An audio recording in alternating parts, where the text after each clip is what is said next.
Hello everyone, welcome to quantifiers.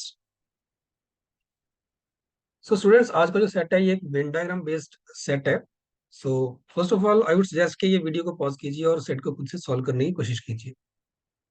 Okay, so I hope कि आप सबने इसको ट्राई किया होगा। सो देखो, अब ये सेट में हमें इन्फॉर्मेशन दे रखी है that there are 100 students in the class, 60 students like physics, 50 students like chemistry, 40 like maths, and it is known that at least one student likes only physics, only chemistry, only maths. Similarly, at least one student like both physics and chemistry but not maths, both physics and maths but not chemistry, both chemistry and maths but not physics. Further, at least one student likes all the three subjects and everyone likes at least one subject. अब देखो, ये जो Venn diagram based set है, ये मतलब एक तरह से अगर आपने ट्राई किया है, you have must have found that this set is not that much difficult. और इसको सॉल्व करने के लिए आपको सिर्फ जो वेन डायग्राम का बेसिक स्ट्रक्चर है, ठीक है, वो आपको पता होना चाहिए।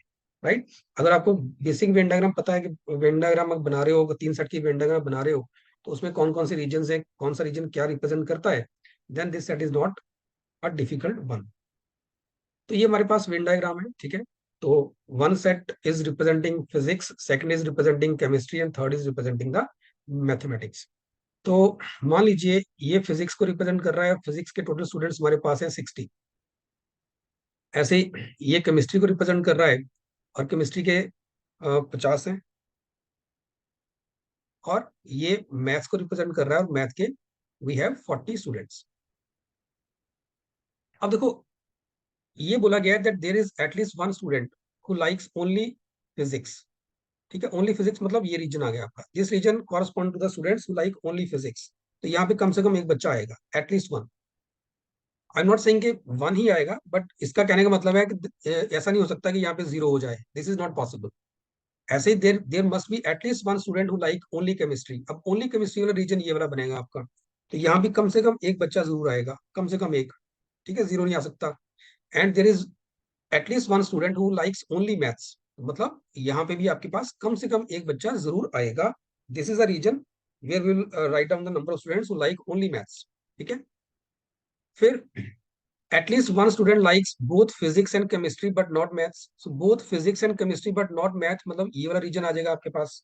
तो यहाँ भी जीरो नहीं आ सकता। ठीक है, तो यहाँ भी कम से कम वन तो आना ही आना है। सिमिलरली यहाँ भी वन आएगा, क्योंकि ये वो रीजन है जो सिर्फ मैथ्स और केमिस्ट्री को लाइक कर रहे हैं, फिजिक्स को नहीं कर रहे। और ये वो रीजन है जो सिर्फ फिजिक्स और मैथ्स को कर रहे हैं और केमिस्ट्री को नहीं कर रहे। तो यहाँ भी एटलीस्ट वन स्टूडेंट पक्का आएगा। और similarly it is true that at least one student like all three subjects, मतलब ये जो रीजन है, ठीक है, ये वो रीजन है जिसमें जो तीनों सर्कल्स के अंदर आ रहा है, तीनों सेट्स के अंदर आ रहा है। तो ये वो बच्चे आएंगे जो सारी सब्जेक्ट्स को लाइक करते हैं। यहाँ भी कम से कम वैल्यू वन आएगी। तो कहने का मतलब ये है कि जब आप ये वेन डायग्राम बना रहे हो ना, so it is not possible कि किसी भी रीजन में, ठीक है, इन 7 रीजन में से किसी भी रीजन में जीरो आए। This is not possible. इनमें कम से कम वैल्यू वन हर एक में आनी ही चाहिए। ठीक है, तो ये हमारे पास बेसिक यहाँ पे चीज है। अब देखो, मुझे और कोई इन्फॉर्मेशन नहीं दी है, मुझे सिर्फ इनका टोटल दे रखा है। फिर क्वेश्चन ये पूछ रहा है मैक्सिमम कितने स्टूडेंट्स हो सकते हैं जो तीनों सब्जेक्ट्स को लाइक कर रहे हैं, मैक्सिमम कितने हो सकते हैं जो एक्जैक्टली दो को लाइक कर रहे हैं। So this is very basic question. अगर मैं वेन डायग्राम को देखूँ ना, जिस तरह के वेन डायग्राम सेट हमारे पास बनते हैं, अगर उनसे मैं इसको कंपेयर करूं, दिस इज वेरी बेसिक। इसमें अगर आपको कुछ नहीं करना है, सिर्फ आपको बेसिक जो स्ट्रक्चर है वेन डायग्राम का, सिर्फ वो पता होना चाहिए। राइट? अब मुझे बाकी कुछ नहीं पता कि अंदर वैल्यूज कितनी है। आई एम नॉट सेइंग कि यहाँ वन वन ही आएगा, ठीक है, कम से कम वन आएगा, आने को तो यहाँ 10 भी आ सकता है। तो हम क्या करेंगे, हम यहाँ पे लेट से कुछ वेरिएबल साइन करते हैं कि जिनको सिर्फ फिजिक्स पसंद है उनका ए नंबर ए है, जिनको सिर्फ केमिस्ट्री पसंद है वो बी है, जिनको सिर्फ मैथ पसंद है उनका नंबर सी है, जिनको फिजिक्स और केमिस्ट्री पसंद है लेकिन मैथ नहीं पसंद उनका नंबर लेट से डी है। ऐसे ही इनका ई, इनका एफ और इनका जी है। ठीक है, अब ये सारे रीजन जो है they are independent of each other. अब इसमें अगर इसका मतलब ये है कि अगर सबको मैं ऐड करता हूँ, ठीक है, इन सबको अगर मैं ऐड करूं तो मेरे पास आएगा ए प्लस बी प्लस सी, डी, ई, एफ और जी। ठीक है, इसका टोटल बन गया 100। राइट? क्योंकि ये सारे रीजन इंडिपेंडेंट है। अब सोच के देखो, अगर मैं सिर्फ फिजिक्स वालों को फिजिक्स का जो सेट है उसको देखूं मैं, उसमें वैल्यूज आ रही है ए डी जी ई। तो आई कैन से कि A plus D plus G plus E, it will be 60। Similarly अगर मैं सिर्फ केमिस्ट्री को देखूं तो केमिस्ट्री आ रहा है B plus D plus G plus F, तो ये आ रहा है आपके पास B plus D plus G plus F, इसका टोटल 50 है। ऐसे अगर मैं मैथ्स को देखूं तो इसमें आ रहा है C plus F plus G plus ई, तो C plus F plus G plus ई, ठीक है, इसका टोटल बन रहा है 40। अब मैं अगर तीनों इक्वेशंस को ऐड करूं, यू विल फाइंड कि एबीसी एक बार ऐड हो रहा है, so it would be A plus B plus C. ऐसे डी देखो दो बार आया है, दो बार यहाँ डी आ रहा है, दो बार ई आ रहा है, ठीक है, और दो बार एफ आ रहा है यहाँ पे और यहाँ पे, सो डी ई एफ दोनों तीनों ही दो बार आएंगे, so two times D plus E plus F आएगा।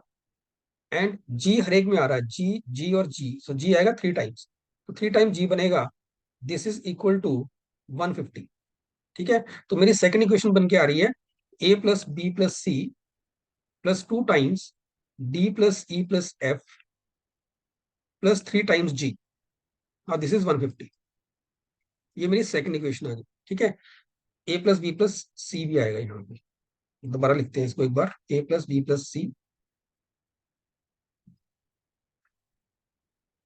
Plus two times D plus E plus F plus three times G, ठीक है, दिस इज 150।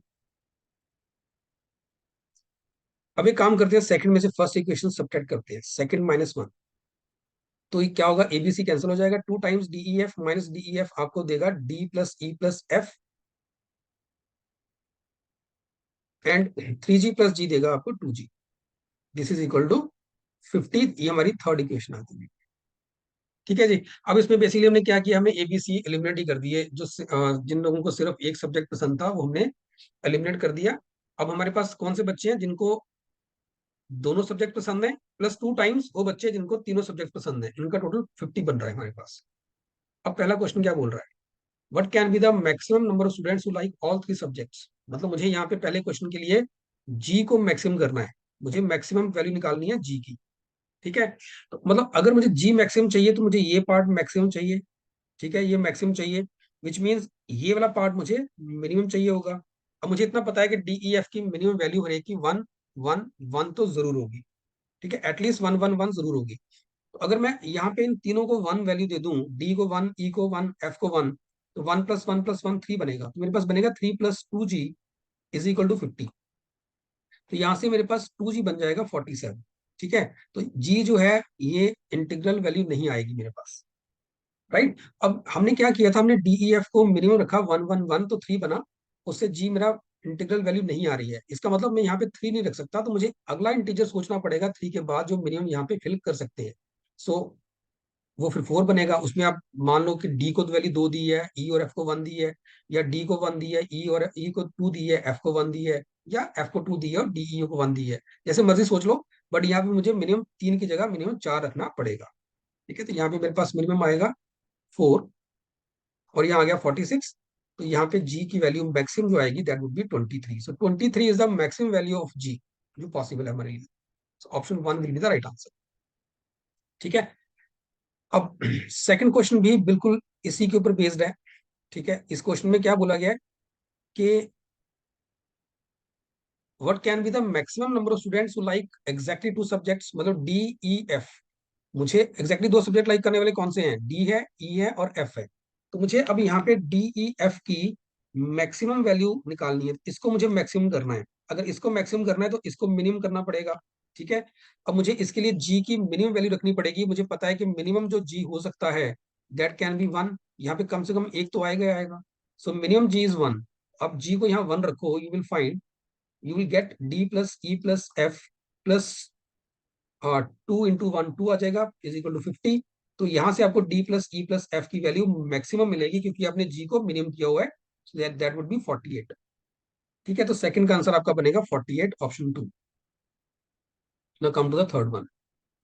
अब थर्ड क्वेश्चन में ये बोला जा रहा है that if exactly 15 students like all three subjects, मतलब जी की वैल्यू अब आपको 15 दे दी, तो जब जी की वैल्यू 15 दे दी तो मेरी थर्ड इक्वेशन जो है वो क्या बन जाएगी, D plus E plus F, यहाँ 15 पुट किया, प्लस 30 इज इक्वल टू 50, ठीक है। या 30 इधर लेके जाओगे, you will get D plus E plus F is equal to 20, ठीक है। तो हमें क्या करना है अब, then what can be the maximum value of sum of number of students who like both physics and maths, both physics and math but not chemistry? ये कौन से हैं? ये E है. And number of students who like both chemistry and math but not physics, वो कौन है? F. इस क्वेश्चन के लिए मुझे क्या चाहिए? I need maximum value of E plus F. ठीक है, E प्लस एफ की मैक्सिमम वैल्यू चाहिए. तो अगर इसकी वैल्यू मैक्सिमम चाहिए तो D शुड बी मिनिमम, इसकी वैल्यू मिनिमम रखनी पड़ेगी. And I know that D minimum जो हो सकता है 1 हो सकता है. सो अब D को 1 रखिए तो ये बन गया 1 plus E plus F is equal to 20. E plus F की वैल्यू यहाँ से 19 आ जाएगी.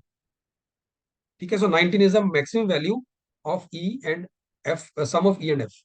तो option 3 will be the right answer.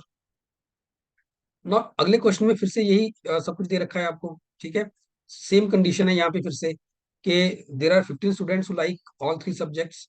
Now you have to find the maximum number of students who like both physics and chemistry but not mathematics. Both physics and chemistry मतलब D. D की value maximum चाहिए. अगर आपको D की value maximum चाहिए तो इसका मतलब आपको ई प्लस एफ की वैल्यू मिनिमम चाहिए रखनी पड़ेगी. और मुझे पता है कि ई एफ की दोनों की वैल्यू मिनिमम 1 1 तो आएगी आएगी. That means D plus one आपका 20 बनेगा.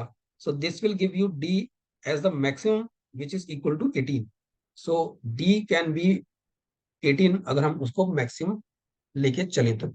सो students you have seen that कि ये सेट इतना मुश्किल नहीं था. This is very basic set. अगर मैं वेन डायग्राम को की बात करूं, जब हम वेन डायग्राम करते हैं तो वेन डायग्राम के रिस्पेक्टिव से अगर मैं बात करूं तो ये सेट बहुत ही बेसिक सेट है. ठीक है, सिर्फ मतलब just to give you an idea कि अगर वेन डायग्राम बनता है तो किस तरह से बनता है, डिफरेंट वैल्यूज जो आती हैं उसके अंदर वो किस तरह से आती हैं, और कभी भी मिनिमम मैक्सिमम करना पड़े.